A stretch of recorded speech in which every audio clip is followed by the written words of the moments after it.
More variables can help define a more complex system.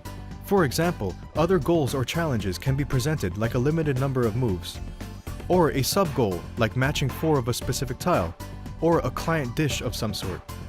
From the My Blueprints panel, hit the Add New button and select Variable from the list.